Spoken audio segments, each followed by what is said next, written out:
habíamos visto periodización, habíamos visto estética, o sea, estética del cine, que es uno de los ejes de análisis, y nos faltaría como el eje de la crítica o de la teoría crítica, eh, que me parece a mí que es fundamental. Justamente lo que vamos a ver hoy eh, es un texto bastante canónico en las universidades, sobre todo en las materias de análisis de film, digamos, que es un libro bastante conocido de dos italianos que se llama Cómo analizar un film.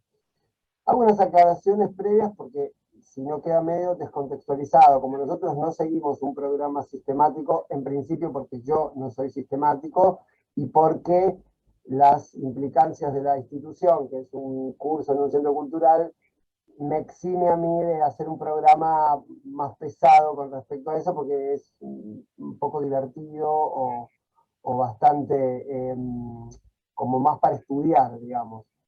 Pero supongo que lo sabrán, o les debe sonar, o por, no sé, por algún lugar les debe haber llegado. En principio, casi toda la, digamos, la lógica de de los análisis críticos de algo, o los análisis, en realidad se llama textuales, ya sea de cine o de teatro fundamentalmente, o de danza, están montados en la semiología, o sea, en el estudio de los signos. No me parece mal, no soy experto en eso, o sea que eso seguramente tiene una larga tradición, pero cuando veamos la clase de hoy nos vamos a dar cuenta que la semiología o la semiótica también, que en el siglo XX tuvieron un gran despliegue, evitan algunos elementos de análisis.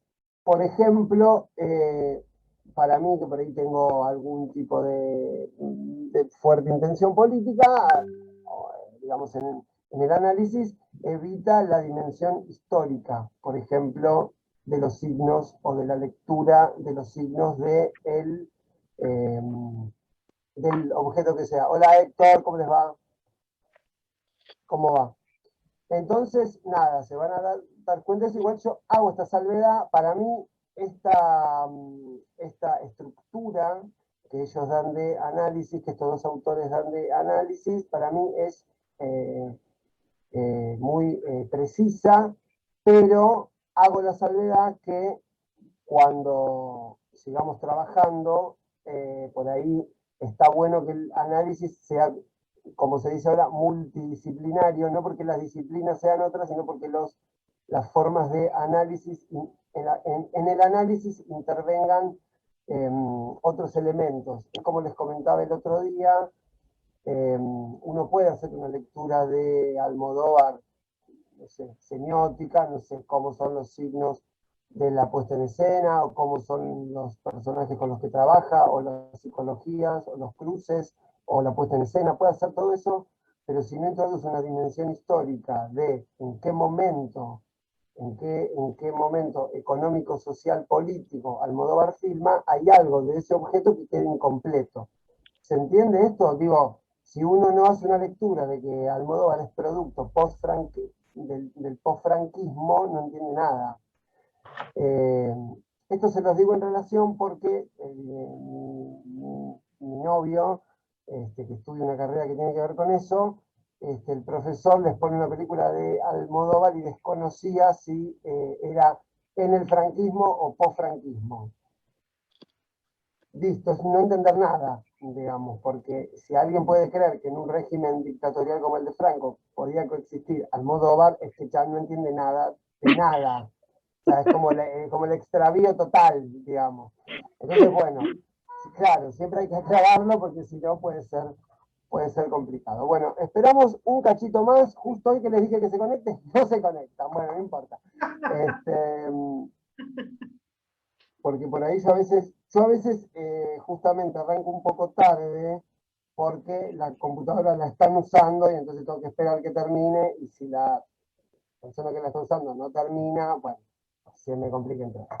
Entonces, eh, a modo de cierre, lo que estábamos viendo, y ya con esto terminamos, lo que faltaba era el elemento, el eje de análisis, que era teoría crítica. Teoría crítica fundamentalmente está montado en los autores de la Escuela de Frankfurt, que yo ya hace 2 semanas que les vengo diciendo que les voy a pasar los textos, y no les paso los textos, porque, como les comenté en un mensaje en el grupo, estoy haciendo una especie de investigación, lectura medio pormenorizada de estudios de género, políticas queer, etcétera, y me insume medio todo el día. Como es prácticamente lo único que hago, entonces estoy todo el día con eso y estoy como, o sea, veo escrita una vez más la palabra heterosexualidad y entro como en colapso porque estoy como muy con esos temas.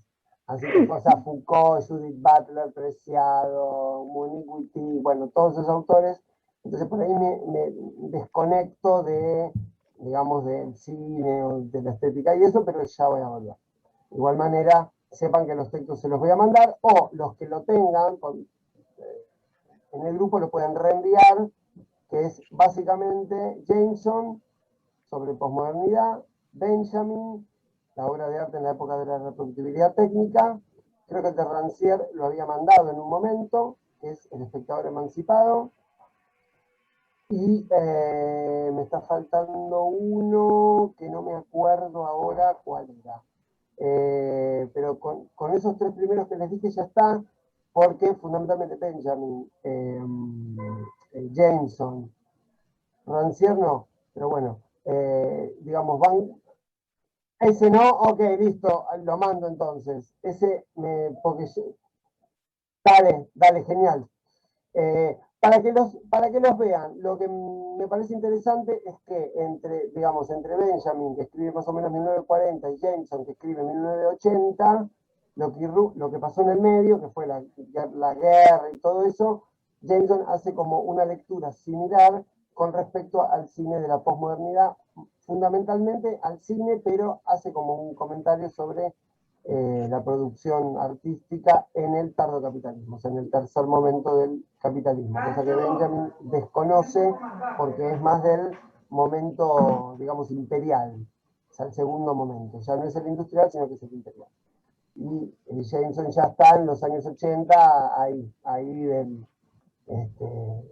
surgimiento, digamos, del neoliberalismo. Esto, que retomo lo que comentaba con Almodóvar, es clave para entender, bueno, por qué en los 80 se dio cierto tipo de producción en la industria cultural que no en los 50, no en los 60 y muchísimo menos en los 30 y en los 40. Sí, Roberto, dime. Ah, ahí va, perfecto. Bueno, ese texto de Rancière es un texto bien interesante porque fundamentalmente es un texto de la estética, pese a que tiene un origen en un texto anterior de Rancière, que es sobre un pedagogo francés llamado Joseph Chocotot. Pero bueno, digo que es clave en la estética porque uno de los elementos que tiene que pensar la disciplina de la estética, aparte digamos, del reparto de lo sensible, es también la posición del espectador. O sea, el espectador es como un sujeto político que cumple ciertas funciones. Ese texto tiene una línea y me parece que es bastante interesante, así que nada, si quieren leerlo, lo vamos a retomar en algún momento. Bueno, vamos a arrancar con la clase de hoy. Ya les digo 2 cosas. Igual los que están, que veo presentes, no, pero bueno, quería hacer esta aclaración porque pasan todos los cursos, a veces yo no aclaro o no pongo límites, a veces el docente tiene que poner límites, yo no creo mucho en los límites, pero bueno, que es lo siguiente.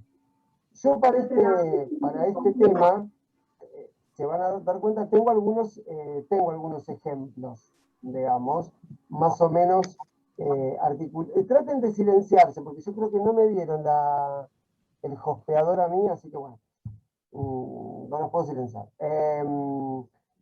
Tengo algunos ejemplos para que ustedes entiendan. Si ustedes no conocen el ejemplo, bueno, no creo que no lo conozcan porque son películas muy visitadas. Esto se los digo porque a veces pasa que yo estoy desarrollando un tema y me entran a tirar preguntas de películas tipo trivia. ¿Y qué pasa con esta? ¿Y qué pasa con...? Y yo no soy una máquina, porque sinceramente hay veces que no, o no vi la peli, o no tengo un análisis construido sobre ella, así que te digo como para que, bueno, si en el caso que no entiendan o que no hayan visto el film, sí me lo preguntan, pero que no empecemos como una cosa medio así, que me empiezan a tirar películas y yo tengo que responder porque no se hace un análisis así, sino yo les estaría chanteando, porque digamos, no tengo un análisis exhaustivo de toda la historia del cine, porque sería falso eso. Bueno, entonces, el tema de hoy, y una cosita más que me di cuenta en la materia guión, y lo vamos a aplicar acá, les voy a dar para que hagan algunos trabajitos. Quizás, si lo podemos hacer hoy en la clase, durante la clase mejor, y si no, para la clase que viene, para que haya también una onda más feedback. Una, porque si no, yo con mi garganta no llego a fin de año, no quiero llegar mudo, a fin de año tengo cosas para decir aún, así que preferiría seguir hablando y yo quedo como afónico. Entonces, y un poco también para que haya feedback y para que haya un tipo de cruce, porque si no es como muy unidireccional, muy asimétrico, y entonces puede llegar a ser medio tedioso. Bueno, vamos a arrancar. El tema de hoy, que me parece una buena herramienta de análisis, son los niveles de representación. Obviamente, si vamos a hablar de niveles de representación, estamos centrándonos pura y exclusivamente en la composición de la imagen cinematográfica, en este caso, la imagen cinematográfica. Ahí va. Entonces, a un comentario ya saben que me voy a escribir como una especie de monologuito, pero si no me pierdo. Bueno, entonces podemos dividir las posibles líneas de análisis de un film en dos aspectos. Uno de ellos, que es quizás el más conocido, son los aspectos narrativos. Bien, ¿qué son los aspectos narrativos? Son las estrategias, los procedimientos y las técnicas para desarrollar un relato. Entonces, una posibilidad cuando ustedes ven un film es hacer un comentario sobre los aspectos narrativos, o sea, sobre cómo es la historia. De hecho, en el lenguaje cotidiano, cuando se empieza a comentar o a hablar, vi tal película, ¿qué es? Bueno, es la historia se arranca por el relato, es como el impulso original. Por lo tanto, evidentemente, la narración en cine es algo importante, cosa que en otras artes no lo es tanto. Por ejemplo, en la pintura no lo es tanto, en la escultura obviamente que no lo es, en la música para nada, bueno, en el cine sí. A mi entender, para ponerme un poco más formalista, digamos, yo diría que, digamos, que la narración no está intrínsecamente ligada al cine, digamos. El cine en todo caso captura imagen y la reproduce. O sea que la narración es algo que se pliega después.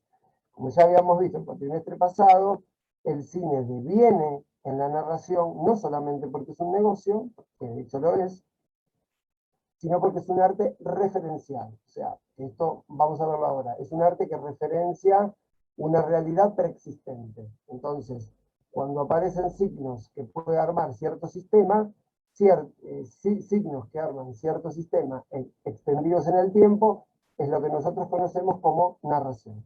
Entonces, por eso el cine cuenta historias, digamos. Christian Metz, que es un teórico, uno de los primeros teóricos del cine, lo que detecta como trampa es que nosotros pensamos que el cine es historia, pero en realidad el cine es discurso. Y si es discurso, tiene una intención de interpelativa, de interpelar, o sea, de construir subjetividad, o sea, de bajada ideológica. Bien, pero ese es otro tema que lo vamos a ver en otro momento. Entonces, habíamos dicho, uno de los elementos es la representación, digamos, es la narración que el cine hereda también de la novela clásica burguesa del siglo XVIII-XIX. O sea, las grandes narraciones del cine tienen una estructura similar a la novela. Por eso, en realidad se generan tantas adaptaciones de la literatura al cine. No solamente porque el cine, como es una industria y es un negocio, trata de de garantizar la ganancia, entonces, ¿qué hace? Toma un elemento ya probado en el mercado, o sea, una novela, y lleva la misma historia, se traduce los signos, los traduce a formas cinematográficas y cuenta la misma historia que se supone que ya tuvo como un éxito en determinado mercado, por lo menos el literario. Bien. Y lo que hace es, se apropia, digamos, de funciones actantes determinadas y la relación entre ellos. O sea, personajes, situaciones y espacios. Eso sería lo que trabaja narrativamente el cine, entre otras cosas, pero para esta introducción, para que se entienda. Bien. Y por otro lado tenemos el nivel de la representación. Ya saben que representación es una palabra bastante que tiene múltiples acepciones, digamos. En este caso se supone que el cine representa porque lo que uno ve cuando va al cine es una representación de algo porque ese algo no está físicamente presente. Obviamente no vamos a entrar en este debate si luego la realidad también son signos que yo leo exactamente igual que en el cine, pero eso por ahí excede, es una discusión más del campo de la filosofía fundamental, en tanto que uno de los, diría, el primer problema platónico no resuelto aún es la diferencia, la tensión entre el ser y la apariencia. Bueno, eso es lo que plantea el cine como problema también. Entonces, estamos en el campo de la representación. Bien, la representación en el cine se divide en tres ítems, o en tres, si quieren, en tres subelementos. La puesta en escena, la puesta en cuadro y la puesta en serie. Bien. Ahora lo que vamos a ver hoy fundamentalmente, que para mí es uno de los elementos más importantes, es la puesta en escena. Digo algo que el libro advierte, para que no se vuelvan locos, que todos los elementos que vamos a ver, puesta en escena, puesta en cuadro, puesta en serie, los elementos que componen cada uno de ellos. Hola Hernán, ¿cómo te va? Perdón que entré tarde, chicos. No hay problema. Estos elementos no son tan claros para separar. Se van a dar cuenta que por ahí están medio como entremezclados. Por eso cuando les mande a hacer un análisis de alguna película X, no enloquezcan si no pueden diferenciar bien alguno de las unidades de análisis porque suelen confundirse. Eso por un lado. Y por otro lado, lo que el libro advierte también es que todo esto sirve como conocimiento, como herramienta de análisis, pero después el crítico o el autor o el crea, digamos, su propio modelo. Bien. Entonces, vuelvo a repetir, los tres niveles de la representación es puesta en escena, puesta en cuadro y puesta en serie. Bien.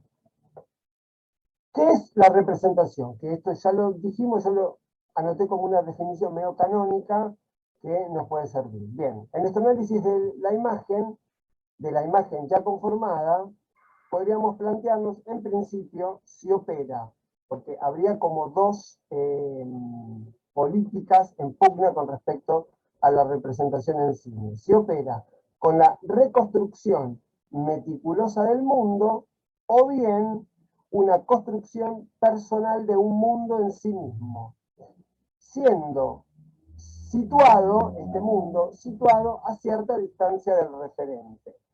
Entonces, ¿qué nos está diciendo este texto acá?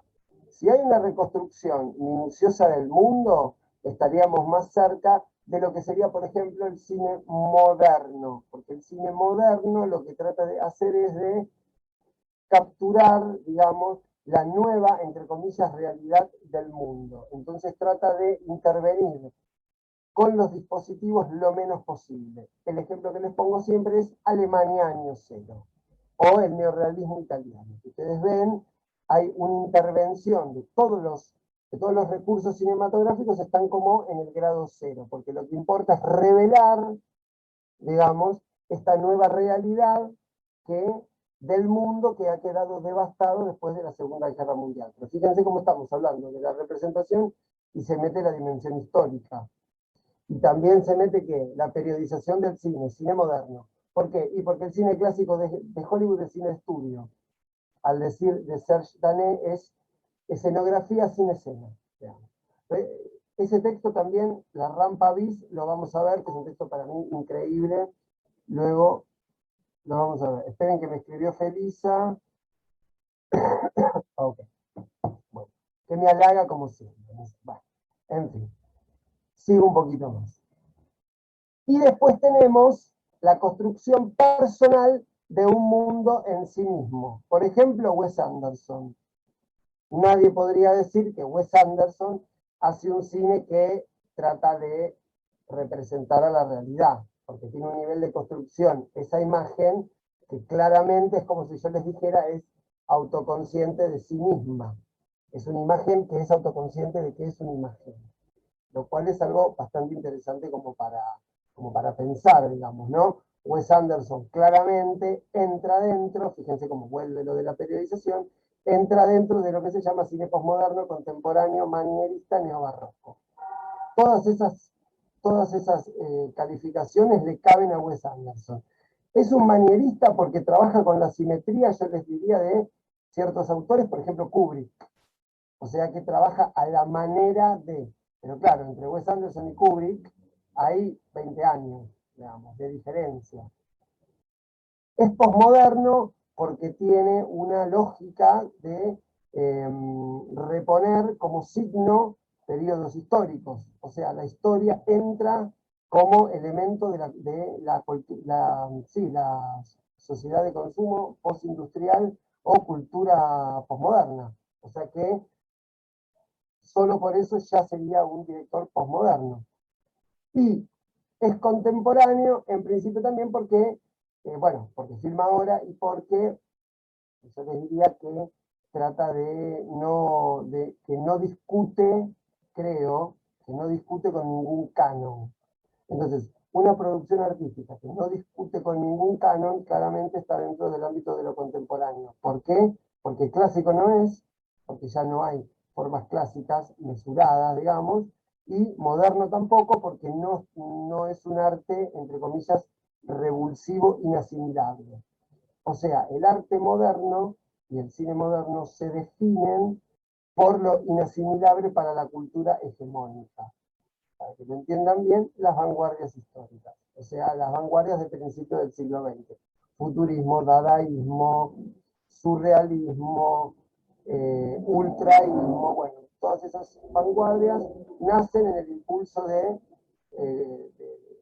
crítico de cierta sociedad, yo les diría hasta 1920 más o menos, de la sociedad industrial. ¿No? Surge como crítica a eso, no solamente a la sociedad, sino también al arte que producía esa sociedad. Entonces no sería moderno. Estamos hablando de Wes Anderson, es postmoderno y neobarroco porque fíjense lo que es una imagen de Wes Anderson, el nivel de información que tiene la escena, ya sea Los excéntricos Tenenbaum o Viaje a Darjeeling, que son las que recuerdo en este momento, y Moonrise Kingdom, que son increíbles, pero bueno, tienen todas estas características. Hotel Budapest. Esa no la vi aún. Debe estar buena, pero... ¿está buena? Bueno, justo esa la voy a ver. Estoy justo con Almodóvar porque estoy viendo cine queer. Bueno, ustedes entienden mi predicamento de trabajar para instituciones públicas. Bueno, si la querés te la paso. La tengo yo. No, pero está en Cinefilia. Les cuento ya porque me lo olvido. Vi la última película que no tuvo mucha difusión de Gaspar Noé. Véanla. ¿Quieren ver posmodernidad? Vean la última película. Se llama Lux. No me acuerdo. Está en Cinefilia Malversa, está en la página de inicio. ¿La que está con Darío Argento? ¿Cómo? La que trabajó con Darío Argento. ¿Sabes que ese dato no lo tengo? Puede ser, ¿eh? Está bueno para que vean el cine posmoderno como ya la cita. Lux. ¿Lux cuánto se llama? Lux algo es. Ahí va. Bueno, fíjense, porque el cine posmoderno trabaja bien con la lógica de la cita, de cómo integra la cita. Es algo que vamos a ver en algún momento, porque claramente uno de los niveles de representación ya en el cine contemporáneo es la cita. y toma una cita, escuchen esto porque es increíble, igual véanla, toma una cita de Carl Dreyer. Carl Dreyer es el director de Juana de Arco. Y creo que se remite a esa película, de una actriz que tuvo que estar como medio suspendida en el aire porque la iban a tirar como a una especie de lugar de fuego, bueno, no sé, es algo así. Y él toma ese elemento y, y hace como un pequeño relato que entra como cita. De hecho, en la clase pasada hablamos, creo que nadie me lo comentó, quizás no es tan común, pero bueno, vi la voz humana nuevamente y detecté, yo no lo sabía, que por ejemplo, Mujeres al borde de un ataque de nervios está montada sobre el mismo procedimiento y la misma cita que la voz humana, porque él entra como voz, el tema de la voz está presente, y yo les diría que en toda la filmografía de Almodóvar, la voz humana de Jean Cocteau está como cita. De hecho, si ven una película muy vieja que se llama La Ley del Deseo, que también trabaja Carmen Maura, Eusebio Poncela y Banderas, también la voz humana entra como cita, pero entra como cita más moderna, porque efectivamente el protagonista está montando la voz humana. Pero nada, bueno, como para hacer un rastreo de cómo los autores se referencian como en otros autores. Y esto también sucede en el plano de la representación. Bien. Entonces, bien. Entonces, la diferencia entre la reconstrucción meticulosa del mundo, que sería un cine más realista, y la construcción personal de un mundo en sí mismo, eso se mide según cuánto está, a qué distancia están los signos del film con respecto al referente. El referente es una noción, creo, de la teoría lingüística de un teórico que se llama Peirce. En general, Saussure, ¿qué dice? Significado, significante. Eso lo tienen, siendo para Saussure el significado lo más importante. Creo que otra línea teórica, en este caso Peirce, trabaja significado, significante y referente. El referente sería la cosa material a lo que esos dos términos se refieren. Entonces, si hay una película que, por ejemplo, para mostrarte una casa, como Wes Anderson, hace como una maquetita, ahí entendemos que el referente está más alejado. En cambio, una película de, no sé, Visconti, que es neorealismo, está más cerca, digamos. O sea, hay como una especie, está más cercano el signo cinematográfico que el referente.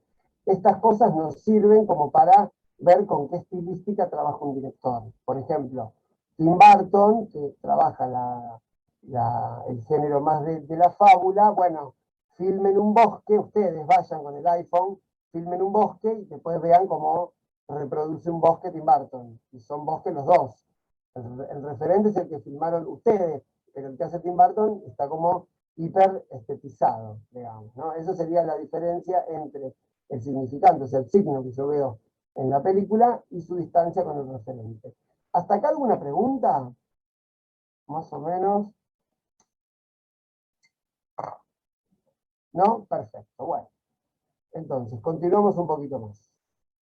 Ahí va. Entonces, puesta en escena. Bien. La puesta en escena constituye el momento en el que se define el mundo, yo le pondría, que no estaba en el libro, el mundo diegético que se debe representar, dotándole de todos los elementos que necesita. Bien, ¿a qué se refiere la puesta en escena? Esto pónganlo grande porque es la clave, digamos. Se refiere a los contenidos de la imagen. Entonces, la puesta en escena refiere a los contenidos de la imagen. ¿Cuáles son estos contenidos?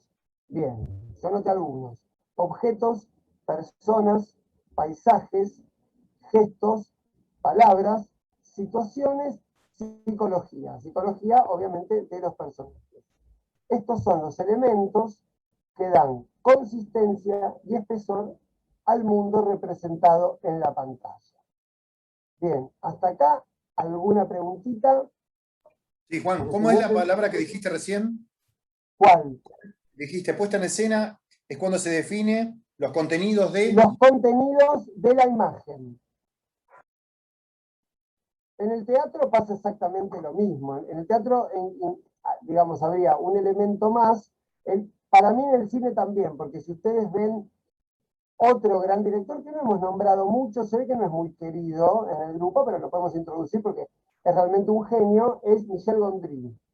Si ustedes se fijan, Michel Gondry, los contenidos de la imagen, suma un elemento más que es la materialidad, que él trabaja medio como con el cartón corrugado.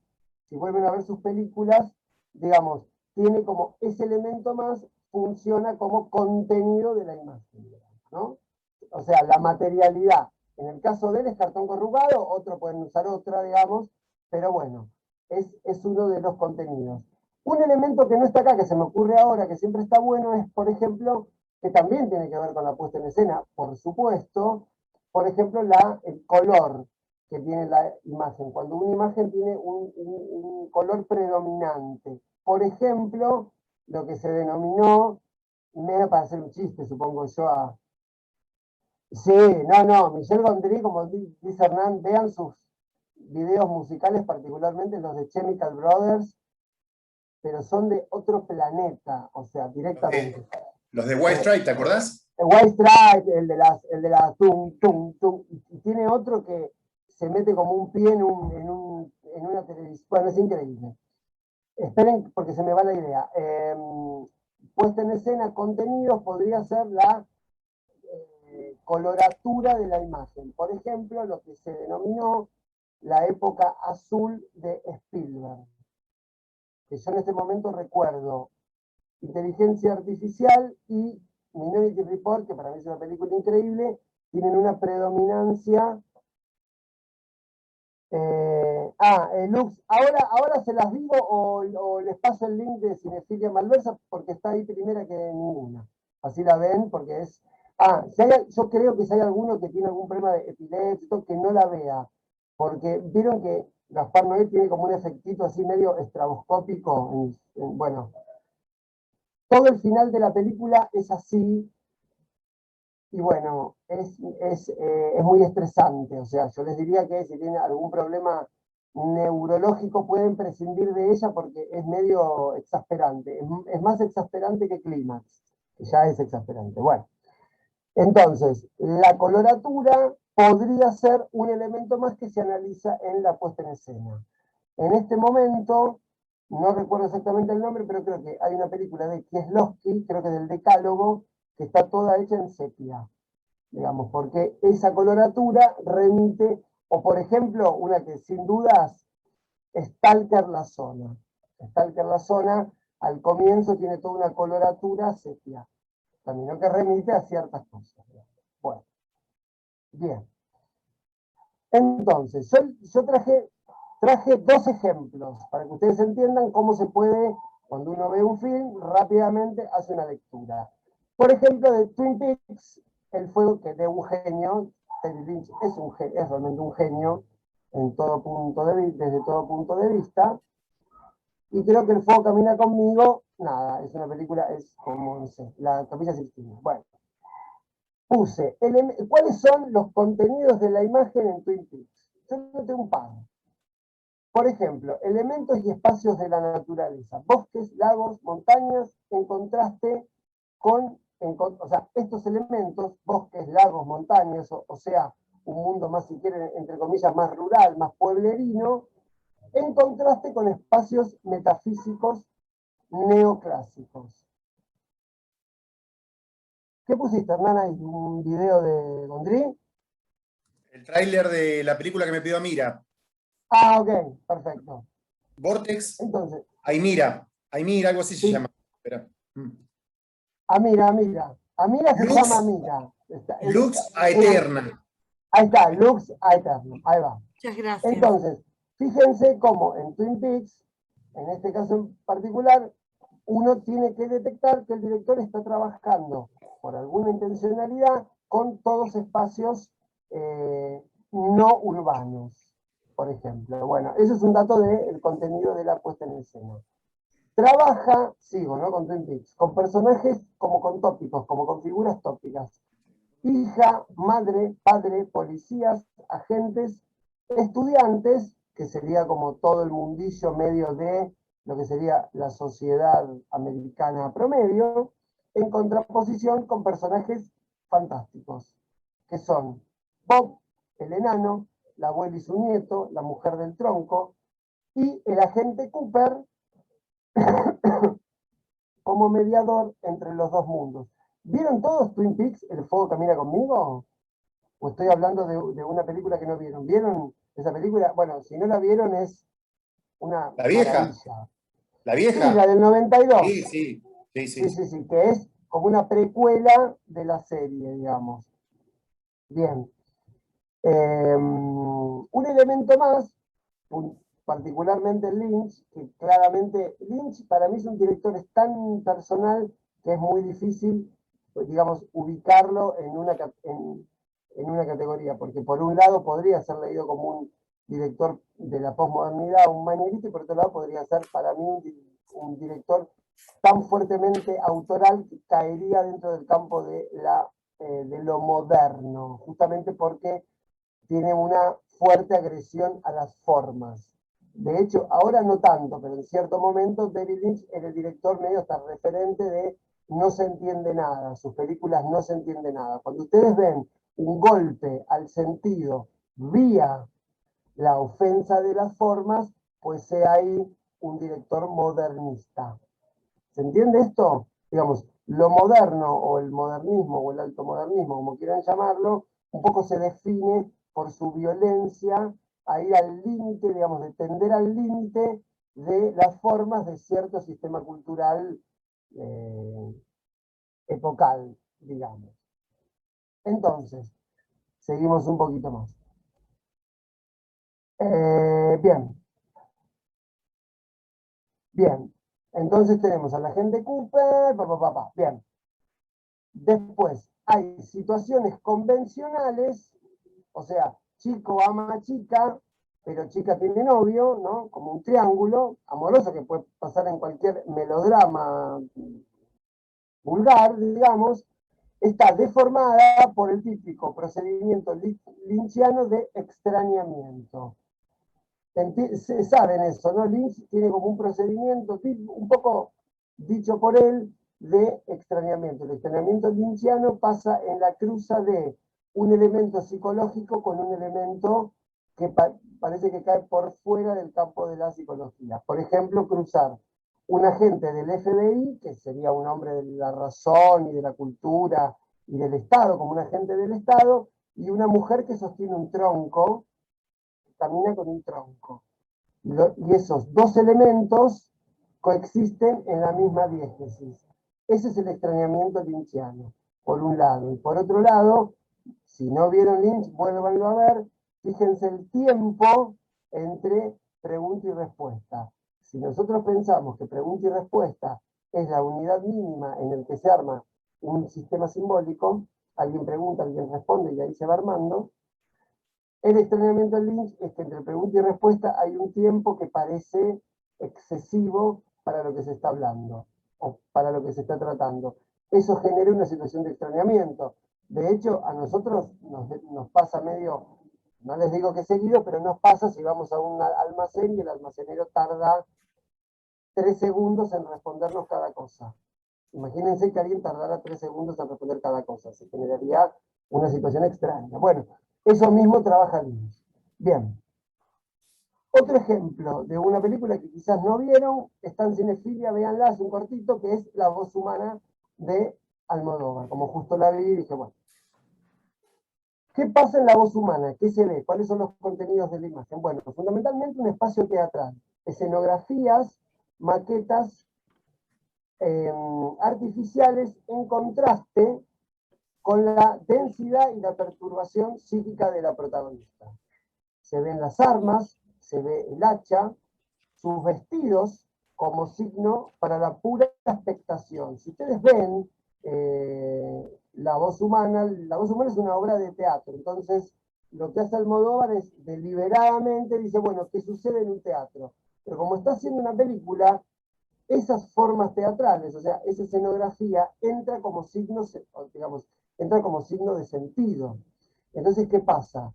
Uno podría pensar o hacer una lectura que ese contenido de la imagen que deliberadamente está expuesto es porque esta mujer está exagerando, está haciendo puro teatro, al decir justamente de Almodóvar. Es una lectura posible. Ahora bien, todo eso contrasta con que la actuación de Tilda Swinton es muy intensa y muy, como llama, muy histriónica, es muy exterior. Entonces, eso contrasta porque es una actuación, o sea, una emisión de signos sumamente densos en un espacio totalmente artificial. Sí, es exactamente, es del orden de lo sublime, no llegamos a captarlo totalmente porque es como desmesurada, está muy bien y el espacio en el que está enmarcada también es muy interesante. Bien, entonces sigo un poquito más con la voz humana. El rostro de la actriz es parte de la puesta en escena porque tiene que ver con la psicología, con las formas, su modalidad discursiva, la construcción de la apariencia. El monólogo, el elemento de la voz, la propia y la del amante. Y después el perro como animalidad que aguarda a salir, ¿no? Porque yo no leí La voz humana original, pero entiendo que la persona rompe todo, por lo que creo que pasa. Entonces, todos estos elementos que yo les nombré, las acciones, todo eso forma parte de la puesta en escena. Les iba a decir algo que me olvidé y retomo. Si ven La voz humana, se van a dar cuenta al principio que Almodóvar hace algo que es increíble, que son como un concepto que se llama un signo óptico puro. Sale ella con un vestido espectacular, rojo, pasa por atrás de una especie de plástico y ese signo solo es goce estético puro, porque no tiene ninguna función narrativa más que eso. Cuando el cine logra eso, es para mí cuando toca elementos sublimes, porque no está narrando nada, se desprende de la narración y el cine reclama su propio estatuto que es el arte de la imagen en movimiento. Si lo ven, por ahí es la interpretación que sé yo, pero digo, si lo ven se van a dar cuenta que eso está solamente puesto al servicio del goce estético. No hay posibilidad de conocer, de logos, de razón, de entender. Es verlo, simplemente. Bien. Ahora entramos ya pormenorizadamente, porque los contenidos de la imagen en la puesta en escena tiene tres elementos, o sea, trabaja con tres elementos. Acá anoten bien, si algo no entienden me lo vuelven a preguntar porque no es tan fácil, digamos. Los dos elementos principales son los informantes y los indicios. Cuando me refería al comienzo de la clase, que los términos que vamos a ver son esquivos, es porque, por ejemplo, informantes e indicios pueden confundirse. Yo intenté escribir para que quede bien claro y no se confundan, pero bueno, seguramente en determinados films esto puede generar cierta, no sé, cierta confusión. Bien, ¿qué son los informantes? Son los elementos que definen el mundo en su literalidad de lo que se pone en escena. O sea, un encendedor a nivel informante es un encendedor. Es eso que es. Es eso que es materialmente y que se reconoce culturalmente como lo que es. Yo di algunos ejemplos. Edad, constitución física, carácter. Eso como informante de la puesta en escena de los elementos intervinientes en la imagen. Y después, también como informantes, entra el género, que es un elemento súper importante, la cualidad de ese género y, por ejemplo, la forma de una acción. La forma de una acción en una película remite directamente al género en el que estamos trabajando. Siempre pongo el mismo ejemplo, pero en una película de terror, ir a la cocina de noche a oscuras es una situación de peligro. Bueno, en una comedia no, en un drama realista no, en una película bélica no. ¿Por qué? Porque el género predispone cierta percepción y ciertos signos, digamos. ¿Se entiende esto? Digo, en la puesta en escena también está impregnado, está escrito de alguna manera qué tipo de género es. Habíamos hablado el cuatrimestre pasado que, por ejemplo, el film noir, o sea, el cine negro, desde la puesta en escena ya está hablando de que se está como significando a sí mismo como género. Ya que habíamos dicho que uno de los orígenes del film noir es, por ejemplo, el expresionismo, o sea, el contraste entre luz y sombra.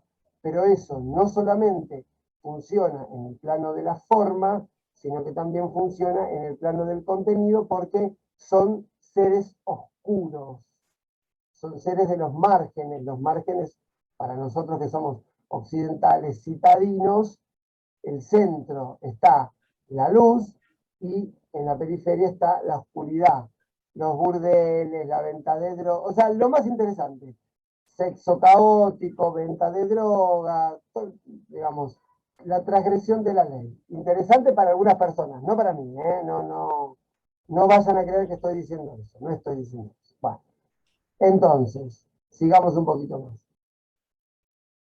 Entonces, esos son los informantes, que es su literalidad, la materialidad de lo que veo, la edad, etc. Pero los informantes están plegados, ¿no?, a lo que son los indicios.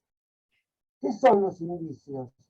Son lo implícito del signo, el lado oculto del carácter, los presupuestos de la acción, el significado de esa atmósfera. Esto permite captar la representación menos definida. Lo que yo les decía, por ejemplo, del cine negro, ¿no?, de que esa puesta en escena, supónganse la oficina del detective, que está sucia, que entra la luz así medio segmentada gracias a la persiana americana, que es el elemento, que es un elemento, digamos, tópico del cine negro. Bueno, esos elementos funcionan en su literalidad porque efectivamente están en el plano, pero también funcionan como indicio. Indicio es lo que implícitamente un elemento me dice, digamos, más allá de lo que él en su materialidad puede decir. ¿Se entiende esto? Profe, ¿puedo preguntar por un ejemplo que yo me acuerdo? Dale, a ver. Me acuerdo que la vi como 3 veces, La Isla Siniestra, de la de Scorsese, que, Sí. bueno, no quiero spoilear el final, pero como que el final como que hay un giro de guión y como que durante toda la película hay ciertos indicios como que indican como la realidad del hombre. Me acuerdo que una era, por ejemplo, que tenía guardias atrás y alguien no lo tenía y cosas así, o el fuego y el agua. ¿Eso se puede tomar como indicios? Sí, exactamente, porque el fuego y el agua son informantes en la puesta en escena, pero tienen un valor, digamos, que tiene que ser decodificado, o sea, tienen un valor, digamos, poético y de sentido que el fuego en sí mismo no tiene. Obviamente que esto se lee contextualmente, digo, en esta película el fuego representa algo para el personaje, más allá de sí mismo, y en otra película representa otra cosa. Digamos, los informantes representan siempre lo mismo, porque, insisto, el encendedor, digamos, tiene un valor. Ahora, ¿recuerdan Corazón Salvaje? La de David Lynch, que ellos se prenden unos cigarros y cada vez que se prende un cigarro en esa película, como me está hablando de la sensualidad, del sexo, de lo calientes que están ellos, de lo caliente que está la madre entre sí, cada vez que algo se enciende fuego toda la pantalla, porque me está diciendo algo más que simplemente se están prendiendo un pucho, digamos. Pero esto, para leerlo bien, uno tiene que entender que una cosa es el informante, que es el signo en su materialidad, y otra cosa es el indicio, que es el signo en su elemento, en su forma, digamos, menos explícita, digamos, que arma como un sentido para, por decir de alguna manera, para la crítica, para el logos, para la razón, para el conocimiento, etc. Digamos. Bien. Entonces, yo puse algunos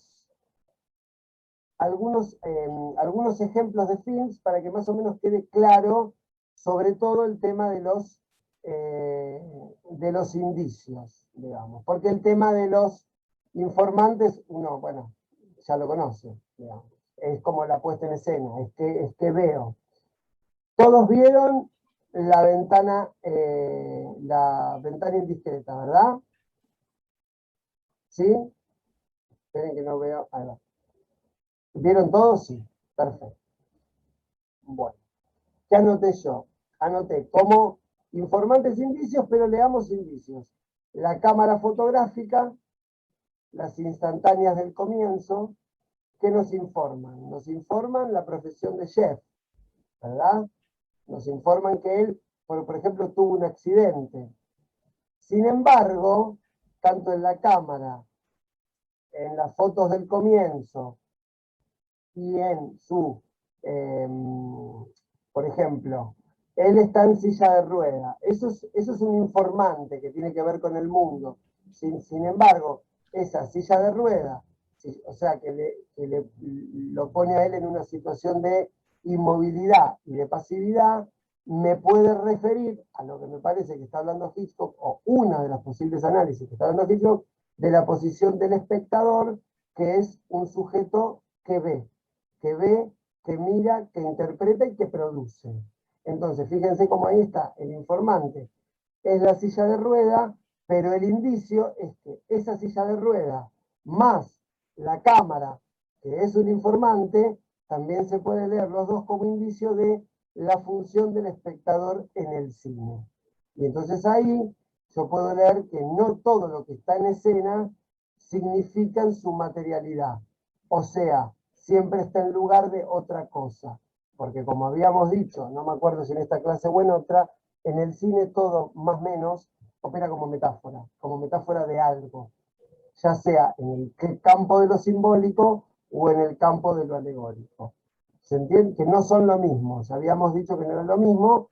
De igual manera, todas estas vacaciones estuve estudiando particularmente bien la diferencia entre alegórico y simbólico, así que tendremos una clase de eso, pero más o menos ya lo vimos de alguna manera. Entonces, en la ventana indiscreta funciona así: un elemento ingresa en su materialidad, eso es informante, y como índice me va a dar alguna deriva de lectura. Bien, Pulp Fiction. Todos vimos Pulp Fiction. John Travolta, bueno, lo que hace con Samuel Jackson, la cita que tiene con Uma Thurman, la escena que tiene de sadismo, que hay una violación. Bueno, todos vimos esa película, la escena de el robo en el dinner. Bien, esos son los informantes. Ahora, como indicio, ¿qué me está diciendo? Los espacios de consumo, está hablando de los espacios de consumo como infantilización del hombre moderno y sus límites entre la vida y la muerte. O sea, uno puede ir a una tienda de armas y ahí puede encontrar su muerte en la tienda de armas, cuando se supone que uno va a comprar un arma o para matar o para defenderse, pero no para morir ahí. Por ejemplo, eso es un indicio, digamos. Por ejemplo, el sadismo y las drogas. Las drogas pueden ser, fíjense que de alguna manera, es bastante moral Tarantino, que no lo parece. Los que consumen drogas en sus películas terminan o bien encontrando la muerte o bien en una situación límite. Por ejemplo, Uma Thurman, que se da una sobredosis pensando que es cocaína, es heroína de máxima pureza, por ejemplo. John Travolta, que es el que también se droga, termina muerto, bueno, etc. Bien, y puse el desconocimiento de la peligrosidad de las situaciones, bien, etc. Sigo, otro ejemplo, El Resplandor. Esperen un cachito, El Resplandor.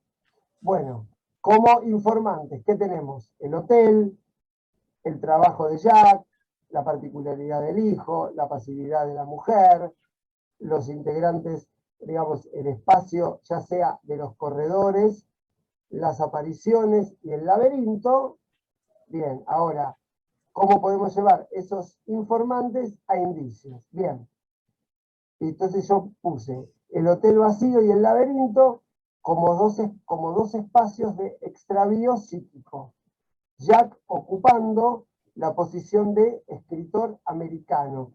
Esto quizás es una interpretación mía, está en otro texto, pero digo, es interesante pensar al personaje de Jack Nicholson en El Resplandor no como una persona que quiere ser escritor, sino como que quiere ocupar esa figura mítica del escritor americano, a saber, por ejemplo, Jack Kerouac, o William Burroughs, o Raymond Carver, o si quieren Hemingway, esos escritores como malditos, porque fíjense él como todo lo que necesita para sentarse a escribir, finalmente no termina escribiendo nada, pero y justamente ¿por qué? Porque eso demuestra que él no es un escritor, es un loco, digamos.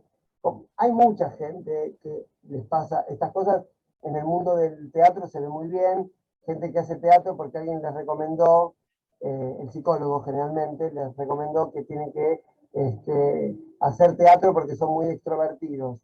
Falsos de toda falsedad, porque el teatro, o por lo menos como yo concibo la actuación, es una tarea, quizás una de las tareas más complejas que existen, obviamente. Comparado con un ingeniero civil, no, ya sé que no. Pero digo, ser un actor no es solamente ser gracioso y ser espontáneo, requiere como un trabajo de la sensibilidad mucho mayor. Bueno, esto es lo que le sucede a Jack Nicholson en El Resplandor. Bien. Este escritor americano que no puede sostener a su familia y está en crisis con su existencia. Esto termina viniendo en que los mata a todos, ¿no? Esto ya está implícito, digamos, está en los indicios de los informantes. Bien. Y después, las apariciones como restos, las dos nenas, el bartender, como, o sea, estas apariciones como restos de un pasado trágico.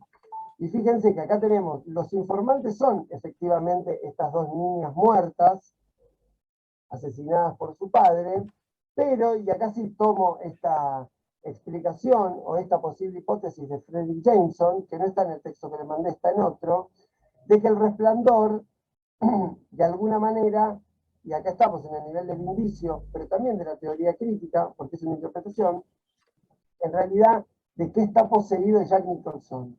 Se pregunta Fredric Jameson, y dice, está poseído de historicismo, porque en realidad lo que la película repone como historia son los años 20. Nosotros quizás estamos muy lejanos a eso, porque no somos americanos y porque en nuestros años 20, curiosamente, en Argentina era de un estado de bienestar superior al de Estados Unidos. Fue la última época de una clase ociosa, o sea, la Belle Époque, que se significaba a sí misma como clase opulenta. Entonces lo que Jameson ve, que Kubrick trata de reponer, es eso, es como la muerte, la destrucción vía hachazos de una clase social extinta. Por eso Jameson dice que El Resplandor es un pastiche posmoderno. Es discutible igual, es discutible. Pero bueno, él dice eso y para no quedar tan mal, porque entiende que Kubrick es un gran autor, dice, bueno, está trabajando en un metagénero, es metagenérico. Pero bueno, en realidad él lo ve como un posmoderno, o sea, no lo ve como un autor demasiado a ser tenido en cuenta. Digamos. Bien, ¿alguna pregunta hasta acá? Con estas cosas que les digo, ¿se les ocurre algún ejemplo, algo? Me estaba acordando. Sí. ¿Te acordás de Laura? ¿La de Bielinski? Sí. Sí. La parte que Darín, ¿te acordás cuando Darín va caminando, que le agarra el sonido, que le agarra ¿viste que hace? Sí. Sí, sí, Y se sí, cae, sí. se desvanece. Sí. Me venía esa imagen cuando vos hablabas de los indicios. Sí. De que es recurrente ese problema cuando tiene que enfrentar o cuando tiene que afrontar ciertos momentos. Sí. Que le ocurre. Exactamente. Y los que están con él saben perfectamente bien lo que le pasa. ¿Viste? Es como que él muestra su vulnerabilidad, por alguna manera. Está bueno esto que decís, porque suponete, lo que él tiene como a nivel informante de puesta en escena es un ataque de epilepsia.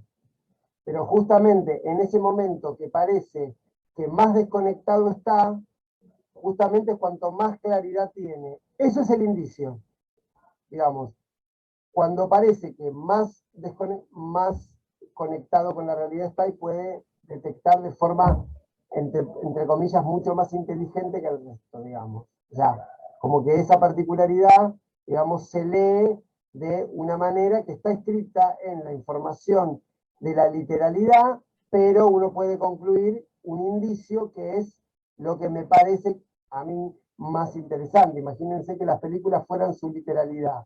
Bueno, perdón, pongo un ejemplo, yo lo amo, aclaro ya porque si no van a pensar que soy un snob, no soy un snob. Las películas, por ejemplo, de Steven Seagal son pura literalidad. Todo lo que vemos es, no hay construcción poética. Digo Steven Seagal como podría decir Rápido y Furioso, pero bueno, por ahí como no las vi no quiero hablar, pero digo, se me ocurre que en esas películas lo que es, o sea, el informante de la puesta en escena, como indicio, me va a dar el informante de la puesta en escena. ¿Se entiende? Es como que cierra sobre sí mismo, porque no hay nada más que comprender más que eso. Una vez, les cuento una incidencia, una vez convivía con un chico colombiano que también daba clases de cine, que se quería hacer como el que en Rápido y Furioso había un elemento poético que era para analizar. Dejé de escucharlo al instante, digamos, porque no, era como que no, ahí no hay nada. ¿Pero por qué no hay nada? Y ahí sí vamos a la teoría crítica. Porque la industria cultural, tan desmedida como es Rápido y Furioso, que es una película que las personas que trabajan alrededor de ella para que nosotros veamos un fotograma de esa película podrían trabajar de cualquier cosa. O sea, podrían producir autos, remeras, sillas o computadoras. Da la casualidad que el capital pasado por ellos termine en una forma cinematográfica, pero perfectamente podrían trabajar de cualquier otra cosa. Entonces, si yo tengo categorías, entre comillas, estéticas para comprender eso que estoy viendo, tengo que entender que eso que me están mostrando es para mí pasividad absoluta, para que yo no pueda pensar en nada más o que no deba pensar en nada, porque lo peligroso para la industria cultural es la actividad del pensamiento. Porque la actividad del pensamiento pone en crisis la propia existencia en sí misma. ¿Se entiende a lo que voy? Quizás suena un poco pretencioso esto, pero digo, como porque hay así como geniecillos que quieren ver como una especie de, no sé, revelación, de desocultamiento del ser, al decir de Heidegger, de la obra de arte en Rápido y Furioso. No, es industria cultural. Todo bien. O sea, uno puede hacer una lectura del reggaetón, es industria cultural. No jodamos, digamos. O sea, está todo bien, pero no. Tampoco soy Adorno, obviamente que no soy Adorno, que es el teórico que dice que, bueno, no, hay que abandonar esta porquería de industria cultural, estas novelas de mierda, y hay que volver a los grandes. Yo no digo eso, porque hay cosas que son muy buenas, pero tampoco boludeces no. Digamos. Bueno, sigo un poquito más, con Perdón, otros ejemplos más para que les quede bien claro. El Padrino. Bien, informantes, ya lo sabemos, la familia, la mafia, las muertes, todo eso ya lo tenemos recontra visto. Bien, como indicio, ¿qué me da? La familia como organización económica y afectiva. Esto, que parece una estupidez, digamos, a mí me hace pensar en cosas. Pensar que la familia no es un núcleo natural del instinto humano, sino que es una célula económica funcional al capitalismo, me lo da el indicio del informante en El Padrino. Y obviamente ahí ingresa una dimensión crítica. Porque ¿qué otra cosa es la familia Corleone sino una institución económica? Básicamente. Bien, puse el primer momento de la película. ¿Cuál es el primer momento del...? No la primera escena, pero ¿qué es el primer momento de la película? ¿Se acuerdan? De lo uno. ¿Casamiento de la hija de... Exactamente. Claro, es una boda. Y no es casualidad que sea una boda, porque ¿qué es una boda de alguna manera? Es un rito de pasaje que constituye, si quieren, performativamente un lazo social de alianzas. Pero no es otra cosa que un ritual de pasaje. Entonces digo cómo se mete el tema de la familia, de una nueva alianza y de una nueva consanguinidad. Y justamente, sigo un poquito más, esperen un cachito, ahí va. No, eso lo digo después, ¿o no? No, está acá. Entonces, como una familia como institución jerárquica, como una especie de dispositivo disciplinario que produce orden y subjetividad. Todo en la película El Padrino está montado a partir de que la familia es el régimen que organiza los vínculos, que organiza la vida y que organiza la muerte. O sea, traicionar a la familia es igual a morir. Y después fíjense cómo el elemento, por ejemplo, de la puesta en escena, que en El Padrino está un montón, de la sangre, cómo funciona como indicio, porque funciona como linaje, como resultado de la matanza, la sangre, digamos, que es lo que se defiende, la sangre, la familia, el linaje, porque es común a todos. ¿Se entiende hasta acá?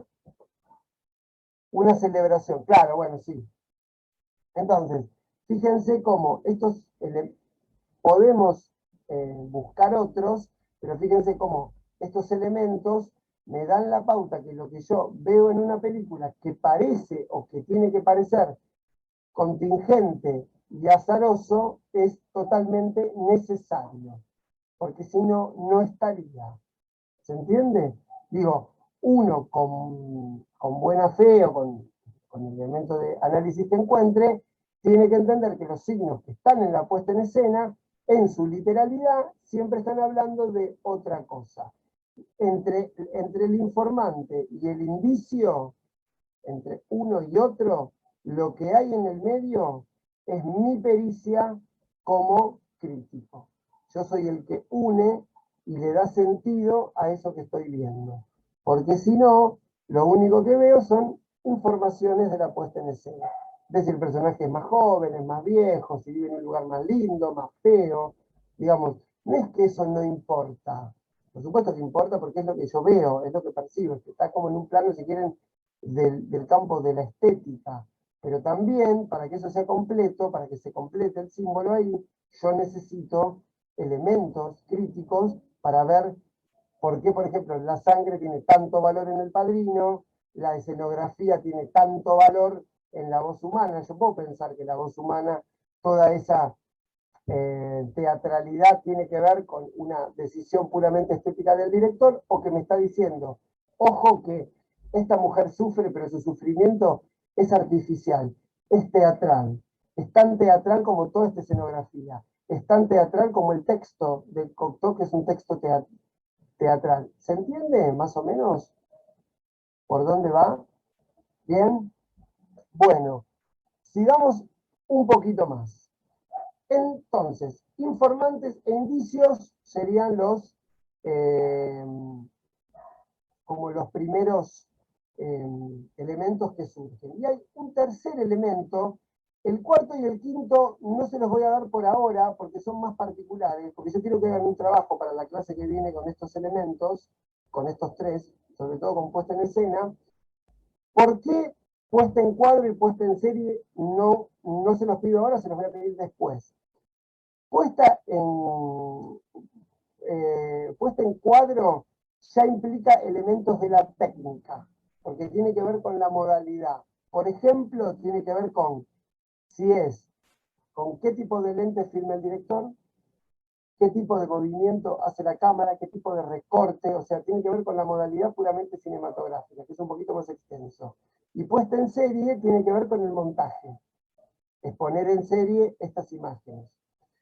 Y ya vimos el cuatrimestre pasado, pero por ahí para los que no vinieron, que son un montón, volver a refrescar cuestiones de montaje, si es montaje de la transparencia, montaje dialéctico, político o de atracción, me da, digamos, un sentido distinto. ¿Por qué? Porque el montaje, junto con la elipsis, que esto creo que ya lo vimos, montaje y elipsis tienen como una relación como de implicancia. Entonces, el montaje fue una de las pugnas políticas por la cual discutían los directores. Si el tiempo y el espacio tenían que ser construidos en el montaje o el tiempo y el espacio ya estaba dado en el plano. Bueno, todas estas discusiones me dan sentidos distintos, me dan una lógica política cinematográfica distinta. Por eso, y con eso hago un pequeño comentario, el cine moderno va a buscar la reproducción prácticamente real del tiempo y el espacio. Por eso se llama neorrealismo italiano, por ejemplo, la primera vanguardia cinematográfica moderna. ¿Por qué? Porque lo que a mí como director en ese momento me importaba es la captura de la realidad. Y para que yo la realidad la capture de manera, entre comillas, más real, tengo que evitar cualquier tipo de intervención, digamos, de la herramienta cinematográfica. Y cuando digo eso me refiero sin dudas al montaje. ¿Se entiende? Más o menos, ¿sí? Bueno. El tercer elemento de la puesta en escena, que para mí es súper interesante, es lo que se llama los temas. ¿Cuáles son los temas? ¿Qué son los temas? Temas en este punto, porque hay veces que temas se puede leer de otra forma, pero temas en este punto es lo que define el núcleo de la trama. Indica la unidad de contenido en torno al cual se organiza el texto, o sea, el film, digamos. Ahora les voy a poner unos ejemplos para que entiendan. Por ejemplo, en Vértigo, un ejemplito de Vértigo que creo que lo saqué después, pero se los voy a dar, a ver si lo saqué, sí. Por ejemplo, hago una aclaración antes. Ven que soy disperso, si no anoto. No en todas las películas pasa esto. O sea, no en todas las películas esto está de manera tan brillante. Están las excelentes películas. Hay películas que esto no lo van a encontrar. Por ejemplo, en Vértigo, como informante, yo tengo la enfermedad del tipo que tiene vértigo, digamos, tengo las escaleras y tengo, no sé, si quieren, la presentación, que si la ven son como un montón de espirales. Ahora, por ejemplo, el rodete del personaje que está en el cuadro de Carlota, ese signo, que es un informante, pasa a ser indicio de, digamos, de las vueltas que va a tener que dar el tipo, de las vueltas que va a dar ella con diversas identidades. Digo, indicio e informante están implicados. Obviamente, Hitchcock, que es un genio, todos esos elementos generan un sistema poético perfecto. No en todas las películas pasa esto. Entonces ya lo aclaro, porque si no, lo van a buscar en todos lados y en todos lados no está. Bien, vuelvo al tema. Justamente, el tema. ¿Cuáles son los temas en Vértigos en los que gira todo el film? La búsqueda y el desenmascaramiento de un asesinato o de una persona. Eso es el informante. Bien. Y, por ejemplo, la mirada como tema, el voyerismo, la pasión por la mirada y los objetos de la mirada, por ejemplo. Perdón, esto no es Vértigo. Perdón. Es la ventana indiscreta. Ya me parecía, debe ser que raro. Esto es la ventana indiscreta. Entonces, repito.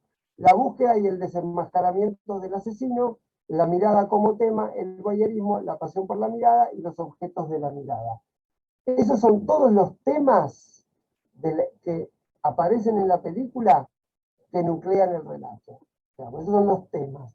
Fíjense que estos temas podrían estar en otras películas, solo que puntualmente está en la ventana indiscreta. Bien, en La voz humana, ¿cuáles son los temas?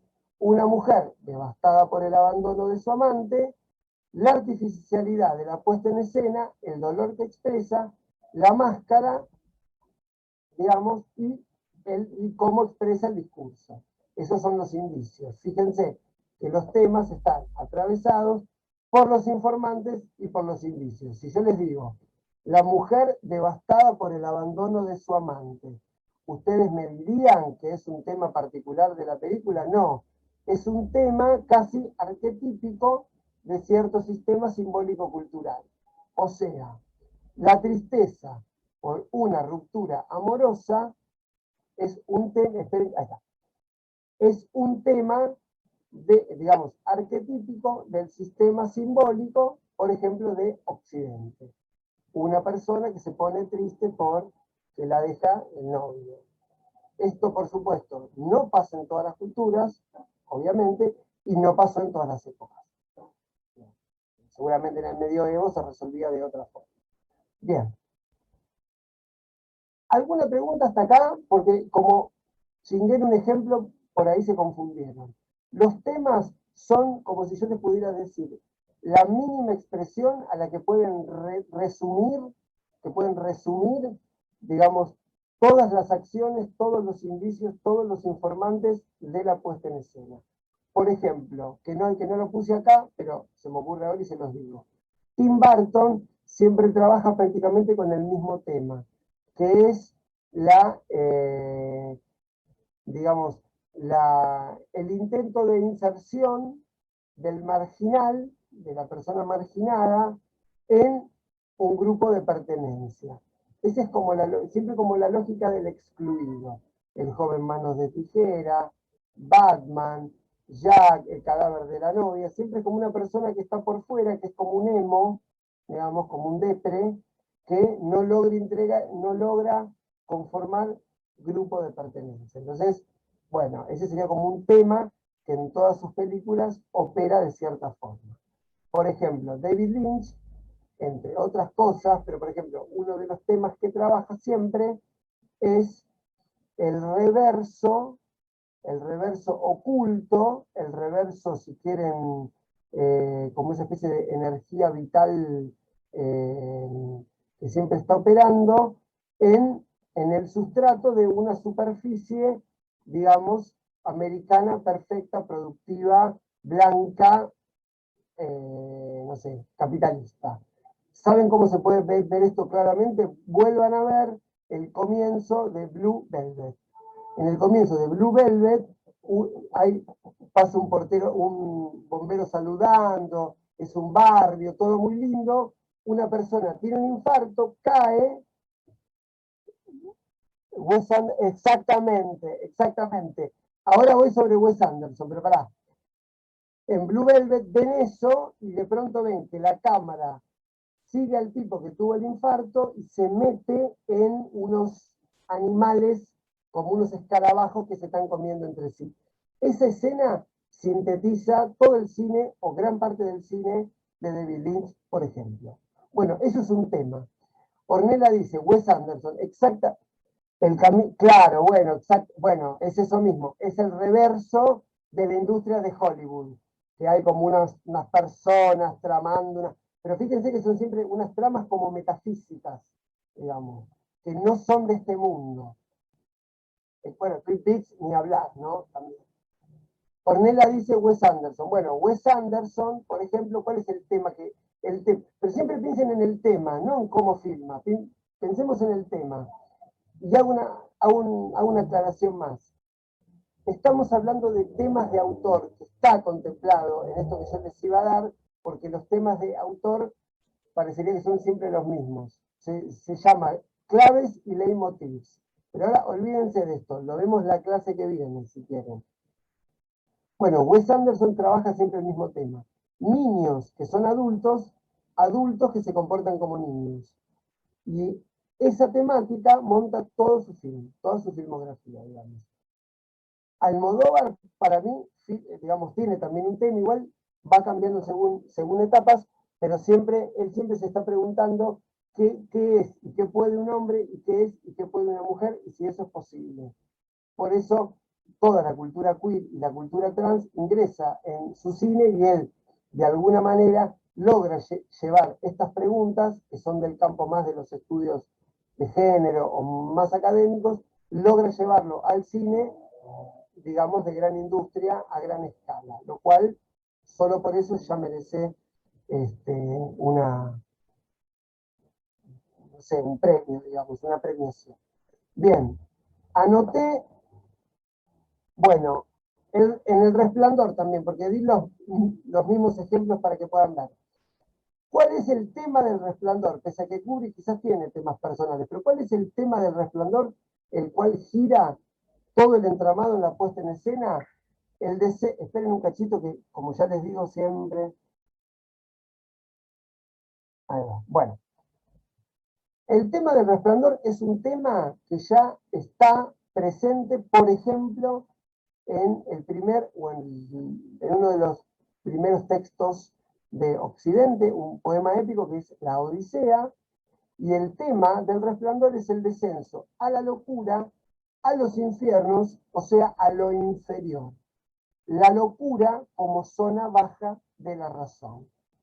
Digamos, si uno ve esa película, dice, ¿cuál es el tema? Bueno, el descenso a los infiernos, a la locura tomada como infierno. Obviamente, Kubrick tiene una postura política, ética, si quieren moral, sobre esto, porque no necesariamente la locura es un discurso en contra de la razón. Perdón que me pongo un poco Foucaultiano en esto, pero lo que nosotros conocemos como locura es el discurso de la razón, entendiendo lo que no puede capturar. Eso sería también la locura, porque yo les aseguro, todos nosotros hemos conocido gente esquizofrénica en el sentido clínico, y hemos conocido gente que no era esquizofrénica en el sentido clínico, y esa persona que no lo era estaba más loca que el otro, digamos. O sea, lo que pasa es que según en qué lado caes del poder médico, caes de un lado o caes del otro. Bueno, entonces, lo que digo, pero salgo de este tema porque estos son los temas que estoy estudiando ahora. O sea, salgo de acá y voy al cine. Entonces, lo que uno podría pensar que el Resplandor de Kubrick gira en torno todo el relato a nivel puesta en escena a partir del descenso, ahora se dice a la locura, antes era el descenso a los infiernos. Si ustedes recuerdan, uno de los momentos más importantes de la Odisea es cuando Odiseo baja al Hades y se encuentra con Tiresias y fundamentalmente con Aquiles, que le dice su famosa frase, preferiría ser, no sé, campesino que ser rey en esta mierda, dando a entender que estar en ese lugar donde las almas penan eternamente, aún siendo Aquiles, es un desastre. Bueno, ese fragmento tiene 2500 años, continúa hasta hoy. Evidentemente hay algo del orden de lo humano que se juega ahí. Hago un comentario más que ya lo dije el cuatrimestre pasado. El descenso a los infiernos es un tema de la literatura occidental que está en la Biblia, en la Odisea, bueno, en diversos, y por ejemplo, en El corazón de las tinieblas de Francis Ford Coppola, ¿no? De el ingreso a la locura y al infierno, que también está, o sea, está en Apocalipsis Now y también está en El corazón de las tinieblas, que es la novela de Joseph Conrad, que es de la que se monta Apocalipsis Now. Bien, ¿hasta acá alguna pregunta?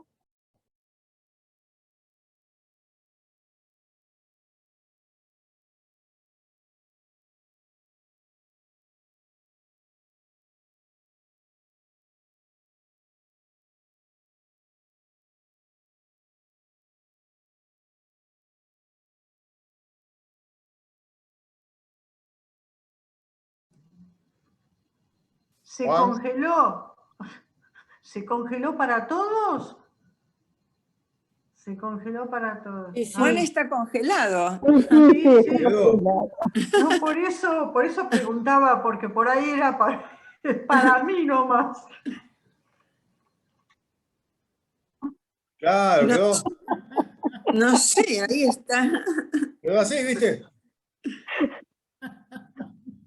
Sí, Sí. claro. Yo dije que hable ahora, calle para siempre. Viste que dijo 3 segundos era mucho tiempo, digo, se quedó. Roberto, aprovechamos que no está el profe y te voy adelantando preguntas. Dijo que vamos a hacer un trabajo. Yo apunto un montón, pero va rapidísimo y para mí que de cine, lo único que... Volví. Ah, bueno, Ahí dale. está. Mirá que volví, Ahí ¿eh? está. No hables mal de mí que volví. Ahora hablando mal de mí. Oso, De mí. ¿sabés? Se quedó, dijimos, se quedó quieto. Igual No, está no, no. semi-congelado. ¿Este material lo mandás, Roberto, está, con mirá. la grabación para irla Se escuchando? quedó- perdón, se quedó congelado de Sí, Otra sigue, vez. sigue.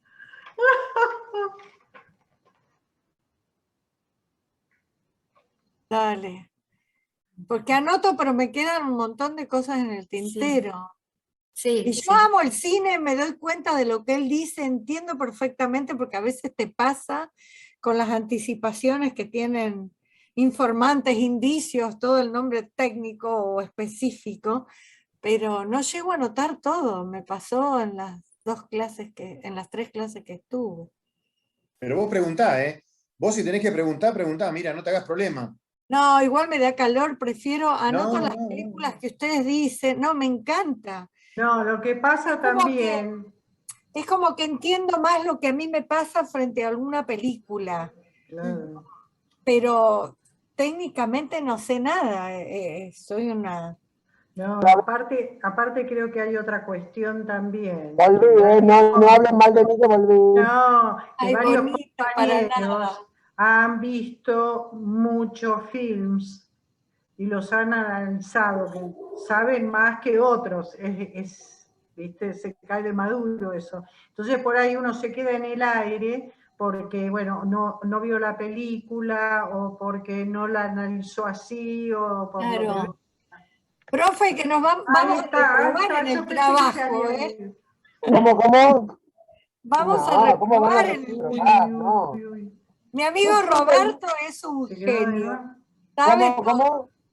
que Roberto Roberto es un no, genio? es como mi JTP, es mi JTP. Menos mal que tengo JTP, porque si no, sería como, le gané ahí la cátedra medio al toque, me voy a poner unos arreglos políticos, pero es mi JTP, mi JTP. Bueno, porque ya estamos en 31. Bueno, escuchen una cosita. Con respecto a esto, porque ahora que, esperen un cachito, ahora que Amira, ¿se entendió más o menos o fue demasiado veloz, fue muy rápido? No, te entiendo perfectamente, pero Ok. es evidente que no sé lo técnico, que vos lo decís claramente, yo me doy cuenta, esto me pasa, esto lo entiendo, esto, pero de ahí ¿A qué te referís con lo técnico? por ejemplo, informantes indicios, entendí perfectamente, pero nunca sabía que se llamaban así. No Entonces, importa, está vos bien. decís, vamos a hacer un trabajo. Bueno, no importa, no importa. Digo, lo que estaría bueno es, o lo que yo les voy a pedir para la... esperen una cosita, No, porque así nada, termino, le preguntaba a Roberto porque me doy dale. cuenta que no sé nada. Cualquier cosita, ya sabes, se dirigen a Roberto, que está disponible las 24 horas del día, para cualquier duda que tengan a él.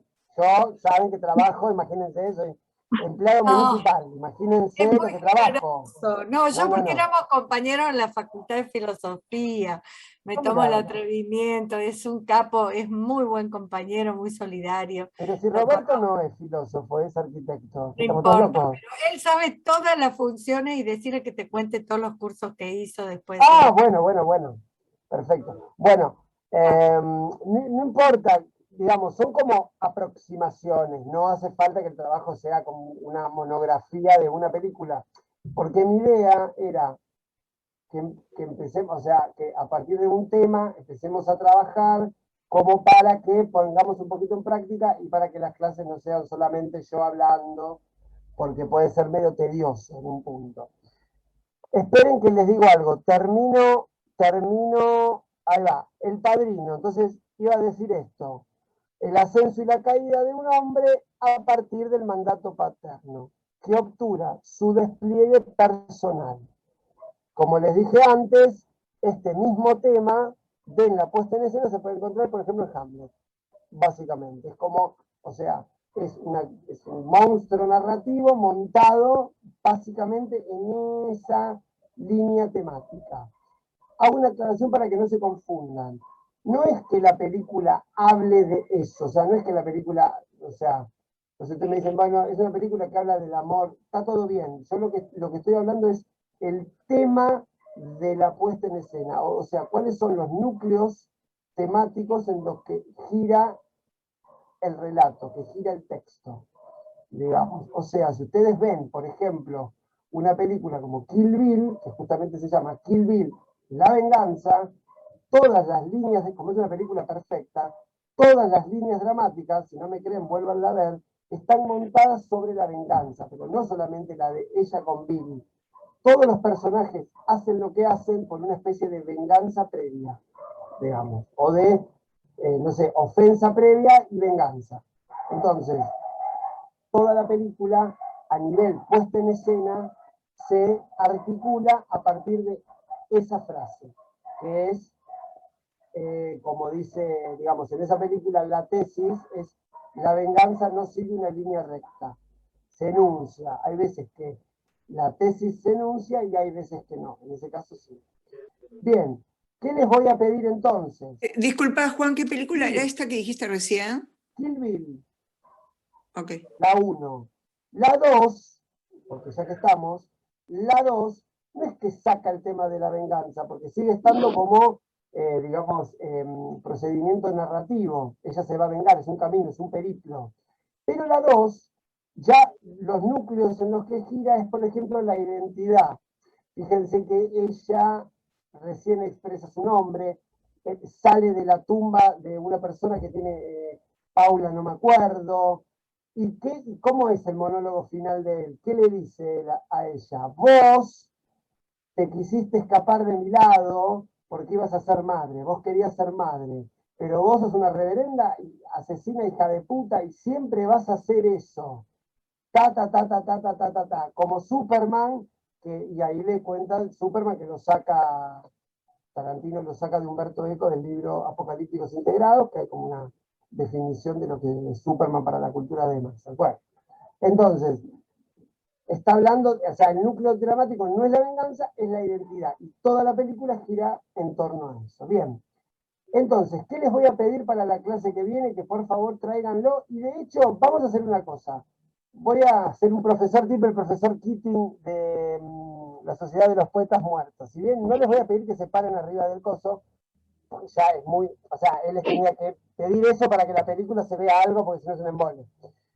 Es que ustedes vean una película, pero que tengan muy vista al nivel, como tengo yo vista, no sé, Kill Bill, supónganse que es una película que, o no sé, Star Wars, o All That Jazz, que la vi, no sé, acá tengo el póster, más de 20 veces, o sea que yo sé el día, o sea, esa película quiero que hagan, y que empiecen a ver si ven los informantes, de los informantes, si ven los indicios, y cruzando esos dos elementos, logran ver cuáles son los núcleos temáticos en los que esos informantes e indicios giran, digamos, giran en torno, giran en la misma órbita, digamos.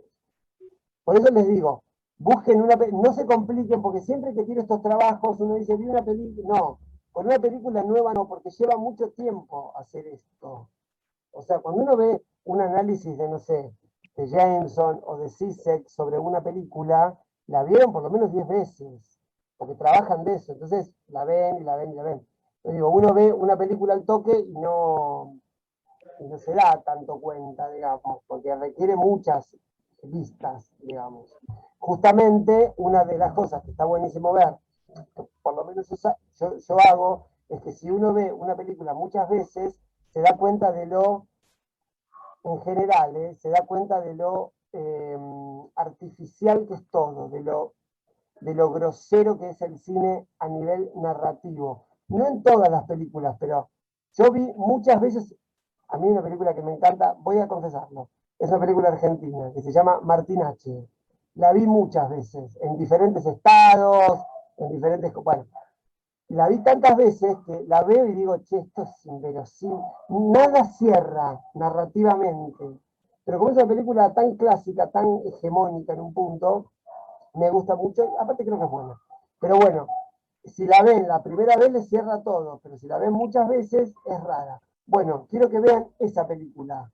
Puede ser la película que ustedes quieran. Traten en lo posible que sea una película, no sé, como que no sea una película medio una película iraní hecha por una adolescente no binaria, porque por ahí no se entiende nada, y todo eso está está tan transformado justamente que no se puede ver nada. Vean una película, no sé, de Spielberg, no sé, de David Lynch, más tranca, para que puedan hacer el trabajo. Después sí vean cine moderno, digo, no sé, una película de, no sé, de Wim Wenders, después sí, pero este trabajo háganlo con algo más tranca, porque así esto se ve más claro. Imagínense que yo les mando a ver, ustedes son estudiantes de historia del arte, y les digo, bueno, vayan a ver arte contemporáneo vietnamita, y no van a entender nada. Yo les digo, no, vayan a Bellas Artes y vean Sin Par y Sin Trabajo. Y bueno, y ahí vamos a hablar de el trazo, porque si no, no es medio complicado. ¿Se entiende? Buenísimo. Bueno, entonces, para hacerme el profesor Keating, la clase que viene yo prácticamente no voy a hablar. Tienen que hablar ustedes. Háganlo, es un trabajo tranca, no les va a llevar. Al decir de Roberto, son una caterva de al dope, entonces tiempo sobra, estamos en pandemia. Roberto quiere decir algo, a ver cómo se defiende. ¿Por qué? No, ¿en serio? Bueno, pero podés hacer una excepción. Con alguna que te haya gustado mucho, mucho. Sí, una excepción, una excepción. Entonces, tiempo es lo que sobra, digamos. Así que nada, y hago siempre la misma salvedad. Si ustedes no lo quieren leer porque les da vergüenza, yo a mí no me gustaba leer cuando, y siempre cuento la misma anécdota para que ustedes se apiaden de mí, entonces yo se los leo, no tengo problema. Ustedes me lo mandan por WhatsApp y yo lo leo. Si no lo quieren leer porque les da vergüenza. Si no, hacemos una apuesta en común. Pero sí les pido que lo traigan porque así es un poco más enriquecedor, porque seguramente ustedes ven películas que yo en este momento no se me ocurren, no conozco, lo que sea, y me sirve a mí como ejemplo para hablar de otros temas que no se me ocurren, qué sé yo. ¿Estamos hasta acá? ¿Sí? Bueno, entonces el viernes que viene nos vemos con el trabajo. Les mando un beso. Chao, chao. Chao, gente. Chau, chau. Chao, gracias. Hasta el viernes. Gracias, Chao, Juan. hasta Gracias. viernes. Chao, hasta el viernes. Chao. Chao.